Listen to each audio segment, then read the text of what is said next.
Hello and welcome to this week's episode of Bite-Sized Cybercrime, the podcast where I talk about cybersecurity news, including new threats, which is exactly what we will be covering today. I've been talking a lot about malware lately, and this is yet another malware that made the news 2 weeks ago.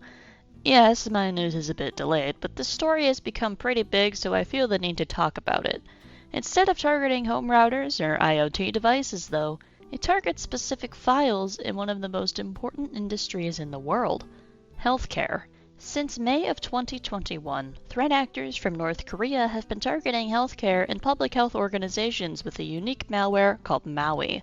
Maui is a ransomware, and a traditional ransomware locks up your whole computer by encrypting either the whole device or all your files so you can no longer access them, and forcing you to pay, usually in Bitcoin or another cryptocurrency, to get your files back as it says in, the ransom message. For the record, if you are a target of ransomware, you should never pay up because, there's no guarantee you will get anything back.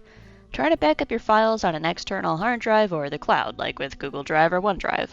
I even recommend finding a cloud storage solution that allows you to recover older versions of files rather than the most recently synced backup. If your backup is external, keep it off your network as much as possible so it's less likely to be infected by the ransomware. A good method for doing this is planning a very specific time to create a new backup and only connecting the hard drive or hard drives to the network while it's in the process of making the backup and then removing it after it's completed. Maui is very strange, however. There is no ransom note, there are no instructions to recover files, and there isn't even a way to transmit the keys used to encrypt the device to the hackers. So what does it do? What makes this malware unique is that it allows a hacker to manually pick and choose files to encrypt instead of just encrypting everything on the device.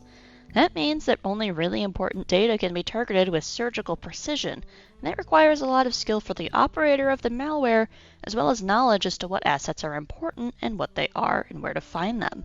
As of now, you can't automate this. There is not yet a tool that can pinpoint important files to a specific organization. It allows the hackers much more control, as you can imagine, and even allows them to go undetected for longer, as even after action is taken, it could take days to notice the damage, and by then, backups could be infected. A lot of ransomware also sits on the device for a long time and waits for the perfect time to activate. If ransomware has been sitting inactive for months in a file, it can be triggered again when the backup from those months ago is restored.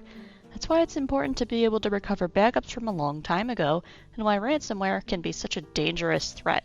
However, this method also makes it much easier to clean up, so thanks, I guess. You only need to rebuild the files encrypted and, not an entire server. You also need to get the ransomware off the device, but the most difficult part by far is the cleanup and rebuilding, especially if there isn't a good backup to work from. So, how exactly does this work? Hackers controlling the malware are able to identify files on a computer, including a server that may store very important data, and they can encrypt those specific files using AES, or Advanced Encryption Standard. The key for that encryption is then itself encrypted using RSA, and then that is encoded using XOR generated from the hard drive information. So there's a lot of layers going on to keep you locked out of those files that are hand-picked, and all of these encryption algorithms are known to be very tough to crack. To this day, AES has not yet been cracked, and RSA can be cracked sometimes. It really depends on how secure you make it, which depends on how long the encryption key is. However, that's a topic for a different podcast episode. XOR is a bit complicated. If you can guess exactly what it is encrypting, you can technically crack it, but given that it is encrypting an encryption of an encryption, that's not really going to be the case here.